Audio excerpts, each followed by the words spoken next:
ভালোবাসা ঈশ্বরের তৈরি এক অসম্ভব সুন্দর উপহার। ভালোবাসায় মিলনের থেকেও বেশি আছে বিরহের যন্ত্রণা। খুব কম ভাগ্যবান মানুষ এমন আছে যারা তাদের প্রিয় মানুষটির সাথে শেষ অবধি পথ চলতে পেরেছে। আজ এমনই এক মুভির কাহিনী নিয়ে হাজির হয়েছি। বর্তমান যুগের ভেজাল ঠুনকো সম্পর্কগুলো যেখানে মাথা ছাড়া দিয়ে উঠেছে, সেখানে একটি নিখাদ প্রকৃত ভালোবাসার দেখা পাওয়া অলীক কল্পনা মাত্র। মুভির কাহিনী শেষ অবধি দেখার অনুরোধ রইল। কথা দিলাম শেষ অবধি তোমরাও চোখের জল ফেলতে বাধ্য হবে। তাহলে চলো দেরি না করে মুভির কাহিনীতে চলে যাওয়া যাক।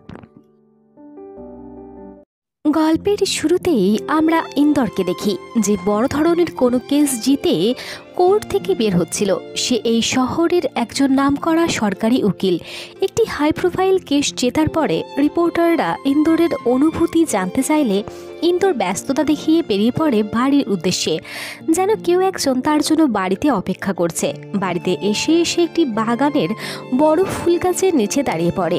গাছে লেখা ছিল সরস্বতী নামের একটি মেয়ের নাম। ইন্দোর গাছটির কাছে এসে দাঁড়াতেই একটি ঠান্ডা বাতাস বয়ে যায় তার শরীরে। আদর স্বরূপ গাছ থেকে ঝরে পড়ে অনেক ফুল। কাহিনী গিয়ে পৌঁছায় অতীতে। এই পর্যায়ে আমরা ইন্দোরের অতীত জীবনের কাহিনী দেখতে চলেছিলাম। ইন্দোর একা একটি ফ্ল্যাটে থাকে। বর্তমানে সে একটি মেয়ের সাথে লিভিংয়ে আছে, আর তারই ফ্ল্যাটের উপরের বিল্ডিংয়ে থাকে সরস্বতী এবং তার পরিবার। সরস্বতী খুবই সংস্কারী এবং সরল সাদাসিধে একটি মেয়ে। আজ সরস্বতী ওরফে শাহরুখকে ছেলেপক্ষ দেখতে আসছিল। তবে এটা তার প্রথম দেখাশোনা নয়, এর আগেও অনেক ছেলে তাকে দেখতে এসেছে। তবে শাহরুখ খুব আনস্মার্ট হওয়ার জন্য প্রত্যেকবার ছেলেপক্ষ তাকে রিজেক্ট করে দিয়ে গেছে। শাহরুর পরিবারে আছে তার মা, বাবা এবং একটি বোন কাবেরী। শাহরুর বাবা খুবই রিজিড প্রকৃতির মানুষ। পরিবারে তার সিদ্ধান্তই শেষ কথা। কিছু সময় পরে পাত্রপক্ষ ফোন করে জানায় তাদের অন্য মেয়ে পছন্দ হয়ে গেছে, তাই তারা সরস্বতীকে দেখতে আসছে না। বিষয়টিতে পুরো পরিবারের মন ভেঙে যায়। ছোট বোন কাবেরী দীর্ঘ সময় ধরে একটি ছেলের সাথে সম্পর্কে ছিল। দিদির বিয়ে না হওয়ার জন্য তার বিয়েও হচ্ছিল না, যে কারণে তার মনও ভেঙে যায়। কাবেরী এক প্রকারে ফ্রাস্ট্রেটেড হয়ে তার দিদিকে বলেই বসে যে তুমি নিজের জন্য কেন একটা ছেলে খুঁজতে পারো না, কেন তোমার জন্য আমার জীবন নষ্ট হবে। শাহরুখ থমকে যায়। সে বলে এমন নয় যে আমার কোনো ছেলেকে পছন্দ হয় না, কিন্তু যদি সেই ছেলে আমাকে পছন্দ না করে তাহলে সেখানে আমার কি দোষ। যাই হোক, সরস্বতী তার বাবার সাথে লাইব্রেরির উদ্দেশ্যে বেরিয়ে পড়ে। এবার নিচে নামতেই বাবা দেখে ইন্দোর অর্ধ উলঙ্গ হয়ে তার প্রেমিকার সাথে প্রকাশ্যে ঘনিষ্ঠ হয়েছে। এটা দেখে শাহরুর বাবা খুবই রেগে যান। তবে ইন্দোর বেপরোয়া, সে কোনো প্রকার পাত্তাই দেয় না শাহরুর বাবাকে। দৃশ্যে লজ্জিত হয়ে চোখ নামিয়ে শাহরুও তার বাবার সাথে লিফটে উঠে পড়ে। শাহরু তার কর্মস্থলে আসে। এই পর্যায়ে শাহরুর বাবা সোসাইটির মেম্বারদের কাছে ইন্দোরের বিরুদ্ধে অভিযোগ জানায়। তবে জানা যায় ইন্দোর খুবই বড় বাপের ছেলে। সে আইন নিয়ে পড়াশোনা করেছে, তাকে এত সহজে সোসাইটি থেকে বের করা সহজ নয়। যাই হোক, শাহরু অফিসে চলে আসে। শাহরু একটি লাইব্রেরিতে কাজ করত, যেখানে তার ঊর্ধ্বস্তন এক ব্যক্তি এসে শাহরুখকে বলে তোমার দেওয়া বইগুলো আমার বসের খুবই পছন্দ হয়েছে। ছেলেটি তারপরে একটা অদ্ভুত আবদার করে বসে। সে বলে তুমি কি আমার বসের পার্টিতে একটি টেডি সেজে ডান্স করতে পারবে। প্রথমে শাহরু রাজি হয় না, পরে অভিমন্যু তার হাত ধরে অনুরোধ করলে সেই সত্যি সহজ সরল শাহরু রাজি হয়ে যায়। ছেলেটি বলে তুমি হ্যাঁ করলে আমার লাইফ একদম তৈরি হয়ে যাবে। শাহরু সহজ সরল হওয়ার কারণে সে রাজি হয়ে যায়। তার মনে হয় অভিমন্যু তাকে পছন্দ করে, আর অবশেষে টেডি সেজে সে সেই পার্টিতে চলে যায়। সেই পার্টিতে শাহরুর অফিসের অনেক কলিগ উপস্থিত ছিল। সেই পার্টিতে শাহরুর টেডি সেজে সকলকে আনন্দ দিতে শুরু করে। সেখানে তাদের উপস্থিত দুই কলিগ বলে কি রে, অভিমন্যুর চুমু পাওয়ার অফারে খুশি হয়ে কি টেডি সেজেছিস। তাদের মধ্যে একজন বলে শাহরু, ভ্যালেন্টাইন্স ডেতে তুই কি টেডি হয়ে অফিসে আসবি, তোকে দেখে সবাই খুব আনন্দ পাবে। সরস্বতী এই বিষয়টাতে খুব কষ্ট পায়, আর সে কাঁদতে কাঁদতে পার্টি থেকে বেরিয়ে যায়। শাহরু লিফটে উঠলে সেখানে ইন্দোরও চলে আসে। তবে শাহরু তাকে চিনতে পারলেও ইন্দোর জানতই না যে এই মেয়েটি তার উপরের ফ্ল্যাটের শাহরু। এবার এক পর্যায়ে লিফট বন্ধ হয়ে যায় আর কারেন্টও অফ হয়ে যায়, যে কারণে লিফটের ভেতরে অতিরিক্ত গরম অনুভব হয়। তো ইন্দোর জামা খুলে ফেলে। বদ্ধ ফ্ল্যাটে তারই পরিচিত ছেলেটির অর্ধনগ্ন শরীর দেখার জন্য লজ্জায় শাড়ু তার টেডির পোশাক খোলে না। কিন্তু এরপর যখন ইন্দোর গরমের চোটে তার প্যান্ট খুলতে যাবে, শাড়ু চিৎকার করে ওঠে এবং টেডির মুখটি খুলে ফেলে আর বলে ওঠে একটাও পোশাক খুলবে না। এটা দেখে ইন্দোরও খুব লজ্জা পেয়ে যায়, কারণ সে এতক্ষণ ভেবেছিল টেডির পোশাকে ভেতরে নিশ্চয়ই কোনো পুরুষ আছে। ইন্দোর ক্ষমা চায়। এদিকে গরমে শাড়ুর অবস্থাও খারাপ হয়ে যায়। ইন্দোর শাড়ুকে বলে, আপনি আপনার এই পোশাক খুলে ফেলছেন না কেন? গরমে তো আপনারও কষ্ট হচ্ছে। শাড়ু তার পোশাক খোলার চেষ্টা করে, তবে পেরে ওঠে না। তখন ইন্দোর তার অনুমতি নিয়ে সেই পোশাক খুলে দেয়। আমরা বুঝতে পারি ইন্দোরের বাইরের লুক যেমনই হোক না কেন, সে খুবই ভদ্র ছেলে। লিপ ঠিক হলে শাড়ু সেখান থেকে চলে যায়। শাড়ু লাইব্রেরিতে চলে আসে, পিছনে আসে ইন্দোর। ইন্দোর বলে, আমাকে কি একটা বই খুঁজে দিতে পারেন? শাড়ু জানতে চায় কেমন বই। ইন্দোর বলে, 8 বছর পরে কোনো কয়েদি জেল থেকে ছাড়া পেলে যেমন বই পড়লে তার ভালো লাগবে ঠিক সেই ধরনের বই। আমরা বুঝতে পারি ইন্দোর পূর্বে 8 বছর কোনো এক কারণে জেল খেটেছে। এবার সেই দিনের পর থেকে ইন্দোর প্রায় লাইব্রেরিতে বই নিতে আসতো। তবে সেই পার্টির ইনসিডেন্টের পরেও অভিমন্যুর প্রতি শাড়ুর ফিলিংস একটুও পরিবর্তন হয়নি। কিছুদিন পরে ইন্দোরের ব্রেকআপ হয়ে যায়, আর সেটাও ঘটে সরস্বতী এবং তার বাবারই সামনে। বাড়ি ফিরে এসে বাবা জানায় আগামীকাল আবারও এক ইঞ্জিনিয়ার ছেলে শাড়ুকে দেখতে আসছে, যাকে নিয়ে আসবে কাবেরীর হবু বর। তবে সেদিন শাড়ুর মা বাবা বাড়িতে না থাকার কারণে কাবেরী তার দিদির দেখাশোনার ব্যবস্থা করে। শাড়ুর বোন কাবেরী শাড়ুকে সাজিয়ে সকলের সামনে নিয়ে আসে। তবে এবারেও ছেলেটির শাড়ুকে পছন্দ হয় না। ছেলেটি সেখান থেকে বাড়ি যাওয়ার সময় তার ফোন শাড়ুর বাড়িতেই ফেলে যায়। সেই ফোন শাড়ু দিতে নিচে গেলে ছেলে দুটোর কথোপকথনে আবারও তার মন ভাঙে। ছেলেটি কাবেরীর বয়ফ্রেন্ডকে বলে, তুই কাবেরীর মতো এত হট স্মার্ট মেয়েকে বেছে নিয়েছিস, আর আমার জন্য কিনা সরস্বতীর মতো বিভূতি আন্টিকে পছন্দ করেছিস। এবার তখন শাড়ুর পিছনে ইন্দোর চলে আসে। শাড়ু তার চোখের জল ধরে রাখতে পারে না। শাড়ু ওপরে এলে তার বোনও কান্নায় ভেঙে পড়ে, তবে দিদির জন্য নয়, নিজের জন্য। কারণ তার প্রেমিক জানিয়েছে সরস্বতীর বিয়ে পর্যন্ত সে আর অপেক্ষা করবে না। সামনের মাসের মধ্যে যদি কাবেরী তাকে বিয়ে করে তবেই সে তাকে বিয়ে করবে, না হলে সে তাকে ছেড়ে দিয়ে অন্য মেয়েকে বিয়ে করে নেবে। কাবেরী শাড়ুকে বলে, নিজের পোশাক আশাক চেহারা দেখেছো, কেন নিজেকে পরিবর্তন করো না? কাবেরী শেষমেশ উপায় না পেয়ে বাড়ি থেকে পালিয়ে বিয়ে করার সিদ্ধান্ত নেয়। কিন্তু শাড়ু বোনকে বলে, তোমার এই সিদ্ধান্তে বাবা অনেক কষ্ট পাবে, হয়তো সে মারাই যাবে। আমি তোমাকে কথা দিচ্ছি 1 মাসের মধ্যেই আমি কোনো একটা ব্যবস্থা ঠিক বের করে নেব, আর এই 1 মাসের মধ্যেই সকলের অনুমতিতে তোমাদের বিয়েও আমিই দেব। পরের দিন অফিসে আসতে শাড়ুর নজর পড়ে একটি ম্যাগাজিনের ওপরে, যেখানে ইন্দোরের গার্লফ্রেন্ড রুবির ফটো ছিল। রুবি ছিল একজন নামকরা মডেল এবং সেই সঙ্গে মেকআপ আর্টিস্ট। শাড়ু নিজেকে পরিবর্তন করার সিদ্ধান্ত নেয়। সে রুবির ম্যানেজারকে ফোন করলে জানতে পারে আগামী 3 মাসে তার কোনো ডেট ফাঁকা নেই। শাড়ুকেও ওনার সার্ভিস নিতে হলে 3 মাস আগে থেকে অ্যাপয়েন্টমেন্ট নিতে হবে। তবে তার কাছে তো এত সময় নেই, তার কাছে শুধুমাত্র রয়েছে 1 মাস। এদিকে মধ্যরাতে শাড়ুর ঘুম ভাঙলে শাড়ু দেখে যে তার বোন তার পাশে নেই। শাড়ু পাশের রুমে গেলেই সে দেখে তার বোন তার প্রেমিকের সাথে কথা কাটাকাটি করছে। এটা দেখে শাড়ুর চিন্তা আরও বেড়ে যায়। ভোর হতেই শাড়ু সেই ম্যাগাজিন হাতে নিয়ে গিয়ে পৌঁছায় ইন্দোরের ফ্ল্যাটে। ভোর রাতে শাড়ুকে এইভাবে দেখে ইন্দোরও খুব অবাক হয়ে যায়। মূলত শাড়ু ইন্দোরের মাধ্যমে তার প্রেমিকা রুবির অ্যাপয়েন্টমেন্ট চাইছিল।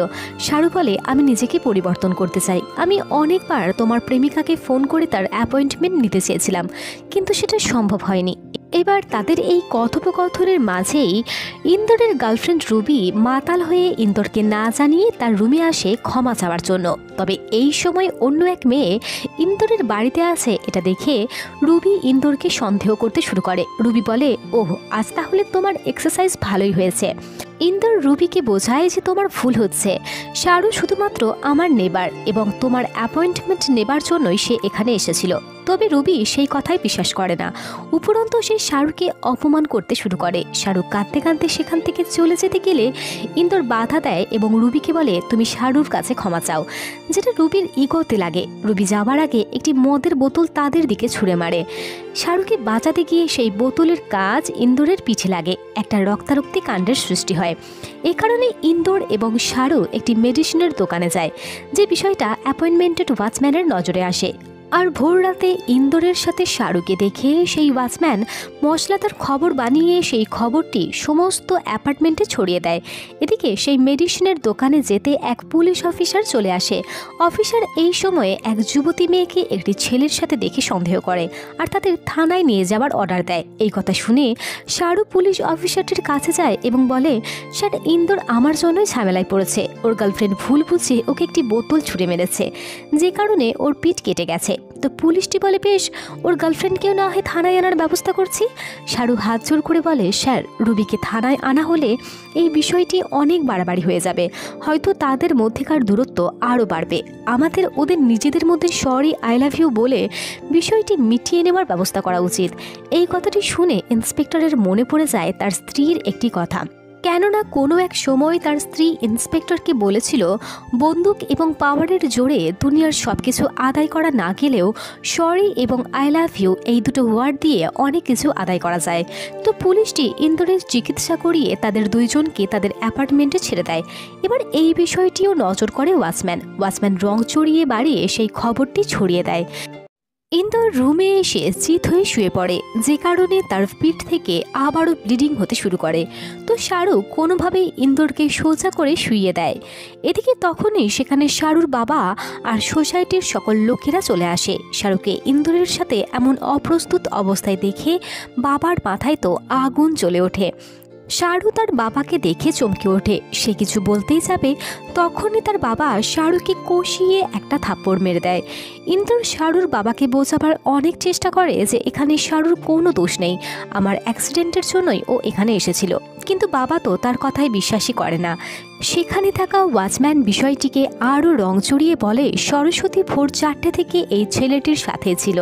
লজ্জায় বাবার দুই কান কাটা যায়। বাবা তখনই বাড়িতে ফোন করে এবং সরস্বতীর মাকে বলে, পণ্ডিতকে খবর দাও, আমাদের বড় মেয়ে শাহরু আজ থেকে আমাদের কাছে মৃত, আর আমি আজই তার পিণ্ডদান করব। এই কথা শুনে শাহরু এক মুহূর্তেই যেন ভেঙে যায়। সরস্বতী কেঁদে সেখান থেকে অফিসের উদ্দেশ্যে বেরিয়ে পড়ে। ঠিক তখনই তার মা তাকে ফোন করে। শাহরু সবটাই তার মাকে জানায়। সে এটাও বলে, যেহেতু আজ থেকে আমি তোমাদের কাছে মৃত, তাই এবার তোমরা কাবেরীর বিয়ের ব্যবস্থা নির্ঝঞ্ঝাটে করতে পারবে। মাও খুব কান্নায় ভেঙে পড়ে। এই দিনের পর থেকে সরস্বতীর বাবা তাকে বাড়িতে ঢোকার পারমিশন দেয় না, যে কারণে সরস্বতীর আর থাকার মতো কোনো জায়গাও থাকে না। সেই পেপারে অ্যাড দেখে অনেক বাড়ি ভাড়া খোঁজার ব্যবস্থা করতে থাকে, তবে সবই বৃথা যায়। শাহরুর চিন্তায় ইন্দোর তার কাছে আসে এবং তার হাতে একটি চাবি ধরিয়ে দেয়, অর্থাৎ ইন্দোর সরস্বতীর জন্য একটি থাকার ব্যবস্থা করে দিয়েছিল। এক নিমেষেই যেন শাহরুর সমস্ত জীবনটা এলোমেলো হয়ে যায়। ইন্দোর পরের দিন শাহরুখকে নিয়ে বাড়ির জিনিসপত্র এবং সবজি কিনতে বের হয়। এবার বাজার করা শেষে তারা একটি ঠান্ডা পানীয়র দোকানে আসে। এখানে ইন্দোর নিজের জন্য একটি স্পেশাল শরবত এবং শাহরুর জন্য একটি নর্মাল শরবত বানাতে বলে। স্পেশাল শরবতের রহস্য জানতে চাইলে ইন্দোর বলে, এতে ভগবান শিবের প্রসাদ আছে। প্রসাদের নাম শুনে শাহরু প্রণাম করে সেই শরবত কেড়ে খেয়ে ফেলে, যেটাতে মূলত ভাং মেশানো ছিল, যে কারণে নিমেষেই শাহরুর নেশা হয়ে যায়। আর নেশায় সে মাতলামি শুরু করে দেয় আর এক পর্যায়ে পুরো বাজার মাথায় তুলে নেয়। এদিকে সেদিন ট্যাক্সি ধর্মঘট থাকায় শাহরু এবং ইন্দোর প্রায় হেঁটে হেঁটেই বাড়ি পৌঁছায়। পরের দিন সকাল হতে শাহরুর নেশা কাটে। এই পর্যায়ে শাহরু বুঝতে পারে গতকাল সে কী হারে মাতলামি করেছে। সে ইন্দোরকে জিজ্ঞাসা করে, আমি কাল কী ধরনের মাতলামি করেছি? ইন্দোর বলে, তোমার মাতলামির পুরোটাই ভীষণ রোমান্টিক ছিল। এবার তারা যখন হাঁটছিল, একটি লোকের ওয়ালেট রাস্তায় পড়ে যায়, যেটা একটা চোর কুড়িয়ে নিয়ে পালিয়ে যেতে থাকে। সরস্বতী এসে বলে, আরে ভাই, এটা তো অন্য একজনের ওয়ালেট। কিন্তু চোর ব্যক্তিটি সেই ওয়ালেট নিয়ে পালাতেই যাবে, তখনই সেখানে চলে আসে ইন্দোর। লোকটি ভয় পেয়ে ইন্দোরকে সেই ওয়ালেট দিয়ে দেয়। ইন্দোর সেই ব্যাগ দেখে চোরটিকে সেই ওয়ালেট ফেরত দিয়ে দেয়, কিন্তু শাহরু সেই ওয়ালেট নিয়ে আসল মালিককেই ফেরত দেয়। তারপরে সে ইন্দোরের কাছে এলে ইন্দোর রেগে গিয়ে তাকে ধাক্কা মেরে ফেলে দেয় এবং বলে, গেট লস্ট। রাতে হঠাৎ করে ইন্দোরের শাহরুর জন্য মন খারাপ করতে শুরু করে, তাই সে শাহরুর সাথে দেখা করার জন্য তার ভাড়া বাড়িতে গিয়ে পৌঁছায়। তবে সেখানে গিয়ে সে শাহরুকে কোথাও খুঁজে পায় না, যে কারণে ইন্দোর চিন্তায় পড়ে যায়। এবার সমস্ত জায়গা খুঁজেও সে শাহরুকে যখন দেখতে পায় না, এক পর্যায়ে রাস্তায় দেখে শাহরু মন খারাপ করে ঠিক সেই জায়গায় বসে আছে যেখানে ইন্দোর তাকে ফেলে গিয়েছিল। ইন্দর জিজ্ঞাসা করে তুমি বাড়ি যাওনি কেন? শারু বলে তুমিই তো বলেছিলে গেট লস্ট, আর ওটা তো তোমারই বাড়ি। এটা শুনে আমি কি করে সেখানে যাব? শারুর কথা শুনে ইন্দর এক মুহূর্ত দেরি না করে তার কাছে ক্ষমা চায়। শারু তৎক্ষণাৎ ইন্দরকে জড়িয়ে ধরে। বাড়ি ফিরে আসার সময় ইন্দর শারুকে বলে সেই দিন সেই ওয়ালেটটি আমার বাবার ছিল, আমি আমার বাবাকে খুবই ঘৃণা করি। তখন শারু বলে একবার সবকিছু মানিয়ে নিয়ে বুকে জড়িয়ে ধরে দেখো, সব কিছুই ঠিক হয়ে যাবে। তখন ইন্দর বলে তোমার বাবাকে মানিয়ে নেওয়ার কি কোনো উপায় নেই?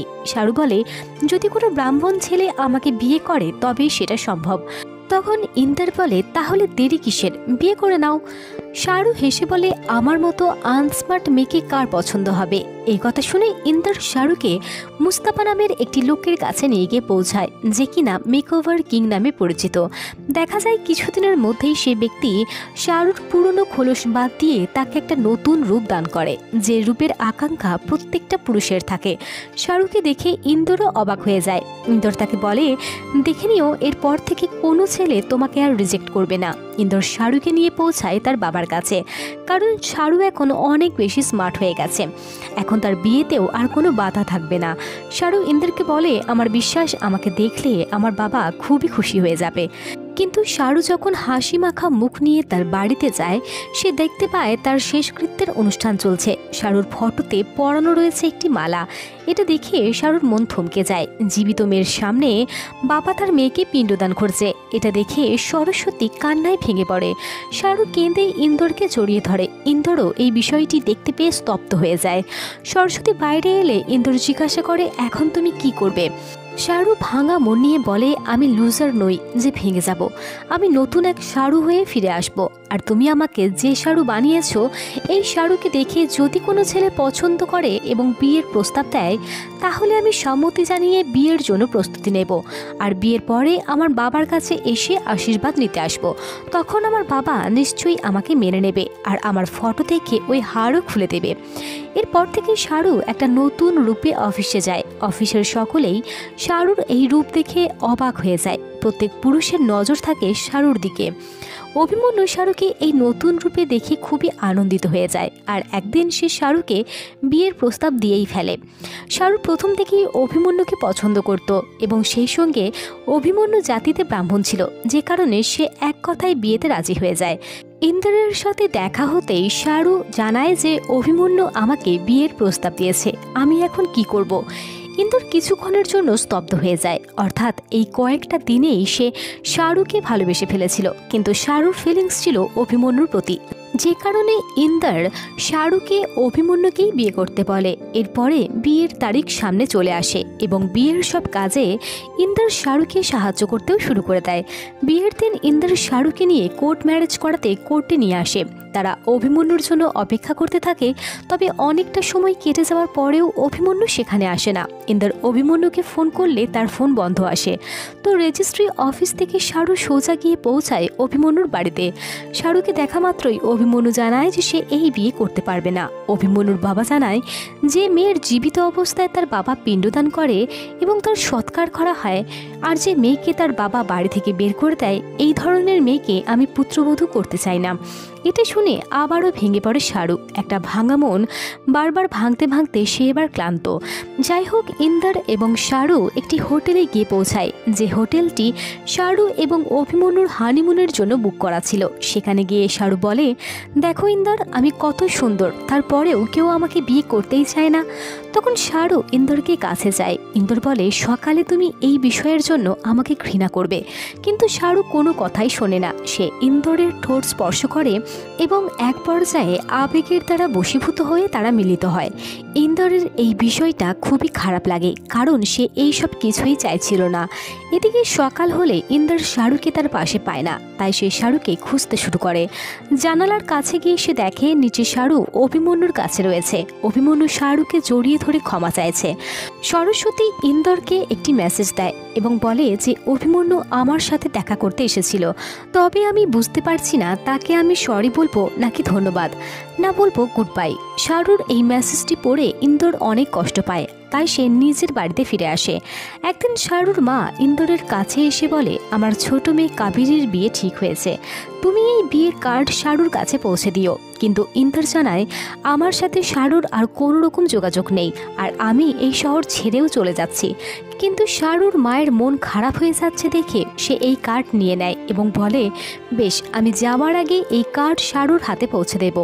এরপরে সে কার্ড নিয়ে শারুর অফিসে গিয়ে পৌঁছায়, তবে সেখানে সে শারুকে না পেয়ে অভিমন্যুর কাছে যায় কার্ডটা দেওয়ার জন্য।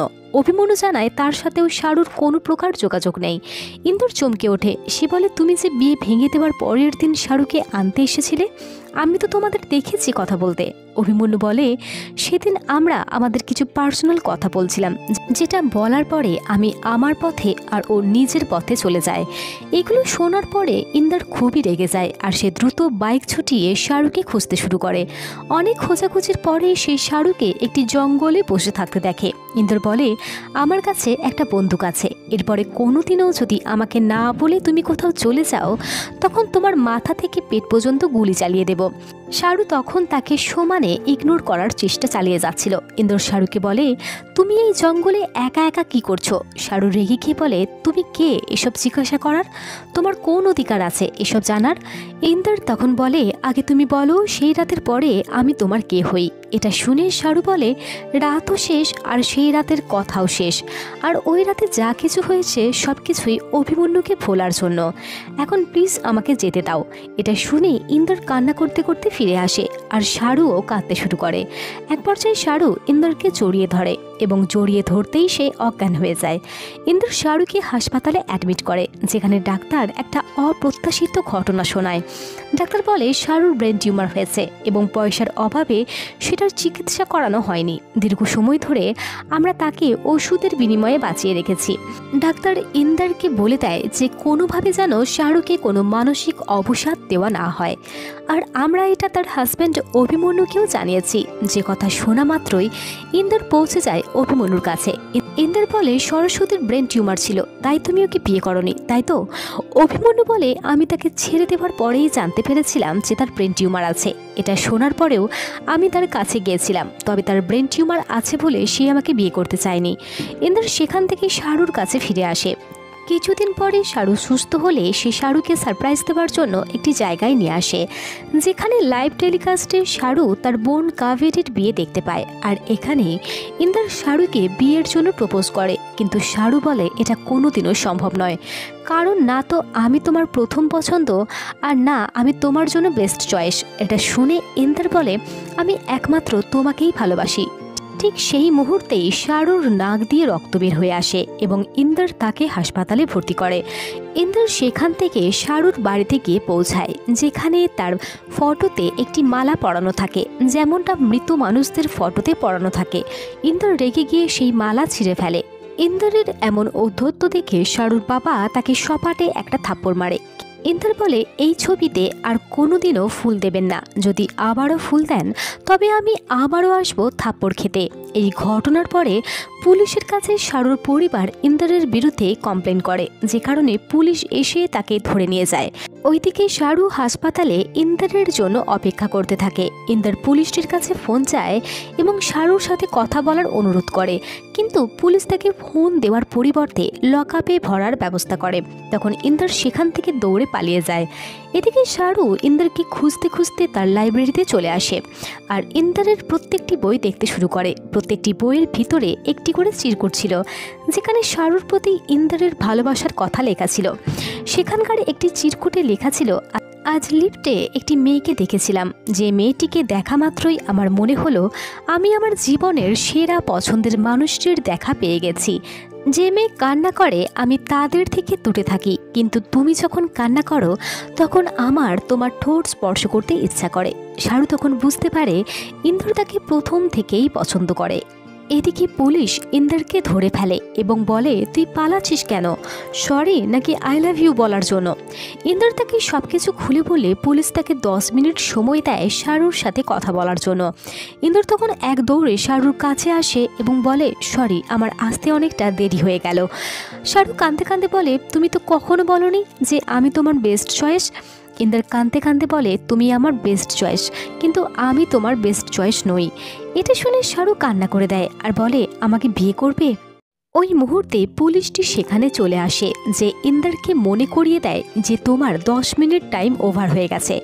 কিন্তু তখন শাহরুর কান্না এবং ইন্দরের ভালোবাসা দেখে পুলিশটি তাকে ছেড়ে দেয় এবং বলে, এটা আমার তরফ থেকে তোমাদের বিয়ের উপহার। পরের দিন তারা বিয়ে করার সিদ্ধান্ত নেয়। বিয়ের আগের দিন শাহরু ইন্দরকে বলে, আমি মরে গেলে আমার ছবিতে মালা দিও না, আর আমার মৃতদেহ একটা ফুল গাছের নিচে কবর দিও, যাতে কেউ আমাকে দেখতে আসলে আমি ফুল হয়ে ঝরে পড়তে পারি। এরপরে ইন্দর আবারও শাহরুর বাড়িতে গিয়ে শাহরুর ছবি থেকে মালা ছিঁড়ে ফেলে আর শাহরুর বাবাকে বলে, শাহরুর সাথে কাল আমার বিয়ে। শাহরু যখন তার ছবিতে মালা দেখে তখন সে খুবই কষ্ট পায়, আর শাহরুর কষ্ট হলে আমি কাউকে মারতেও পারি, আবার নিজে মরতেও পারি। এই কথা বলে সে চলে আসে। পরের দিন তারা বিয়ে করার জন্য ম্যারেজ রেজিস্ট্রি অফিসে যায়, যেখানে তাদের সাথে সেই পুলিশ অফিসারও ছিল। তারা যখন মালা বদল করতে যাবে ঠিক সেই মুহূর্তে শাহরুর পুরো পরিবার সেখানে চলে আসে। বাবাকে দেখা মাত্রই শাহরু তার বাবাকে জড়িয়ে ধরে এবং বলে, বাবা, তুমি বিয়েটা মেনে নাও। শাহরুর কথা শুনে বাবা বলে, যদি মেনে না নিই তাহলে? এটা বলার সাথে সাথে শাহরু ইন্দরের হাত ছেড়ে দেয়। তখন শাহরুর বাবা বলে, কাল এই ছেলে আমার বাড়িতে গিয়েছিল, যে বলেছে যে সে তোমার জন্য মরতেও পারে, আবার কাউকে মারতেও পারে। আমি ভুল ছিলাম, তোমার জন্য এর থেকে ভালো ছেলে আমি আর পাবো না। অবশেষে পরিবারের উপস্থিতিতে তাদের বিয়ে হয়ে যায়। কিন্তু হঠাৎই শাহরু খুব অসুস্থ হয়ে পড়ে। এরপরে তাকে হাসপাতালে নিয়ে যাওয়া হয়। তার এমন অবস্থা দেখে তার বাবা খুবই ইমোশনাল হয়ে যায়। শাহরুকে তার বাবা বলে, তুমি আগে সুস্থ হয়ে যাও, তারপরে আমি তোমার বিয়ের উপলক্ষে সকল মানুষদের নিমন্ত্রণ করব। শাহরু ডাক্তারকে জিজ্ঞাসা করে, আমার হাতে আর কতক্ষণ সময় আছে? যতক্ষণ আমার হাতে মেহেন্দি আছে ততক্ষণ। ডাক্তার তখন শাহরুর বাবার সাথে একান্তে কথা বলতে চায়। শাহরুর বাবা তখন কি বুঝতে পারে যে তাদের মেয়ে আর বেশি দিন বাঁচবে না। তখন তার বাবা কান্না করতে থাকে এবং বলে, পারলে তুই আমাকে ক্ষমা করে দিস, তুই বেঁচে থাকতে আমি তোর শেষ কৃত্য করেছি। সে বলে, বাবা সন্তানকে আশীর্বাদ করুক বা অভিশাপ দিক, সব কিছুই ঈশ্বর দেখেন আর মেনেও নেন। এসব বলতে বলতে শাহরুর বাবা খুবই ভেঙে পড়েন। বাইরে দাঁড়িয়ে ইন্দর এই দৃশ্য দেখে কেঁদে ফেলে। তখনই সেই পুলিশ অফিসার এসে তাকে একটি ব্যাগ এবং একটি ডায়েরি দেয়। পুলিশ বলে, এই ডায়েরির 65তম পৃষ্ঠাতে একটি শুকনো গোলাপ আছে এবং পেন্সিল দিয়ে লেখা একটি তারিখ আছে, 1994 থেকে 2005, যেখানে তোমার এবং তোমার বাবার একটি ছবি দেওয়া আছে। এটার মানে কি? ইন্দর তখন দৌড়ে তার বাবার কাছে গিয়ে পৌঁছায় এবং বলে, বাগানের ওই 1858 সালের সেই গাছটা কি এখনও বেঁচে আছে? তখন তার বাবা বলে, হ্যাঁ আছে, কিন্তু কেন? তখন ইন্দর বলে, সেই গাছের নিচে আমার 2 কদম জমি চাই। ইন্দরের বাবা তাকে বলে, তুমি কি আবারও কাউকে খুন করে এসেছো? ইন্দর তখন রাগ করে সেখান থেকে চলে আসে এবং হাসপাতালে এসে শাহরুকে বলে, তুমি কখনো আমাকে জিজ্ঞাসা করনি আমি কেন কাউকে খুন করেছিলাম। আমার বয়স যখন 13 তখন আমাকে দেখাশোনা করার জন্য একজন মহিলাকে রাখা হয়েছিল। আমি তাকে মায়ের মতোই ভালোবাসতাম, কিন্তু একদিন আমার কাকা নেশা করে তার রুমে ঢুকে যায়। জীবন বাঁচাতে গিয়ে সেই মহিলা আমার কাকাকে মেরে ফেলে, কিন্তু সেই দোষটা আমি আমার ঘাড়ে নিয়েছিলাম। আমার বাবা ছিলেন একজন অনেক বড় উকিল, তাই আমি ভেবেছিলাম বাবা আমাকে যেভাবেই হোক বাঁচিয়ে নেবেন, কিন্তু বাবা সেটা করেননি। সেদিন বাবা আমাকে একা ছেড়ে দিয়েছিলেন, আর আমি সেটা কখনোই ভুলতে পারিনি। তখন শাহরু বলে, মানুষ একে অপরের সাথে থাকে কারণ যাতে একে অপরকে ক্ষমা করতে পারে, কিন্তু ইন্দর বলে, আমি তাকে কখনো ক্ষমা করতে পারবো না। তবে শাহরুর ইচ্ছার দাম দিয়ে ইন্দর কথা দেয় যে সে তার বাবাকে একসময় ঠিক ক্ষমা করে দেবে। শাহরু কাঁদতে কাঁদতে ইন্দরকে বলে, এবার আমাকে বিদায় দাও। ইন্দর এই কথা শুনে শাহরুকে জড়িয়ে ধরে এবং বলে, আমি তোমাকে কোথাও যেতে দেব না। শাহরু বলে, আমি তোমাকে অনেক ভালোবাসি। এই কথা বলা মাত্রই শাহরু তার শেষ নিঃশ্বাস ত্যাগ করে। ইন্দর তখন শাহরুকে জড়িয়ে ধরে অনেক কান্না করে। শাহরুর কাছ থেকে বের হওয়ার সময় তার সাথে তার বাবার দেখা হয়। বাবা বাইরে থেকে সবটাই শুনেছিল। তিনি জানতে পেরেছিলেন যে তার ছেলে যে শাস্তি পেয়েছিল সেই দোষ সে কখনো করেই নাই। বাবা বলে, আমি একবার তোমাকে বাঁচাতে পারিনি, যেটা আমার জীবনের সবথেকে বড় ভুল ছিল, কিন্তু এখন আমি আমার ছেলের বউকে বাঁচাতে চাই। তখন ইন্দর জানায় যে শাহরু আর বেঁচে নেই। এটা শুনে তার বাবা থমকে যায়। শাহরুর কথা মতো ইন্দর তার বাবাকে ক্ষমা করে দেয় এবং তার বাবাকে জড়িয়ে ধরে কান্না করতে থাকে। কাহিনী চলে আসে বর্তমানে, যেখানে ইন্দর শাহরুর কবরের পাশে দাঁড়িয়ে আছে। ওই সময় গাছ থেকে অঝরে ফুল পড়তেই থাকে। ইন্দর বলে, তুমি এখন খুশি তো? তোমার স্বামী জিতে গেছে। আমি তোমাকে খুব মিস করি, প্রত্যেকটা দিন মিস করি, অনেক মিস করি। আর এখানেই এই মুভির কাহিনী শেষ হয়ে যায়। আমি আশা করছি এই মুভির গল্প তোমাদের হৃদয় ছুঁয়ে গেছে। গল্প শেষ হলেও থেকে যায় একটা মন খারাপ। ইন্দর এবং শাহরু তাদের ভালোবাসার পূর্ণতা দিতে পারলেও অদৃষ্টের লিখনে তাদের আর একসাথে থাকা হলো না। মুভির শুরুতেই বলেছিলাম, ভালোবাসায় মিলনের থেকে বিরহ থাকে অনেক বেশি। তাহলে আজ এই অবধি, পরের দিন আবারও আসছি সুন্দর একটি মুভির কাহিনী নিয়ে। Till then, take care, bye by.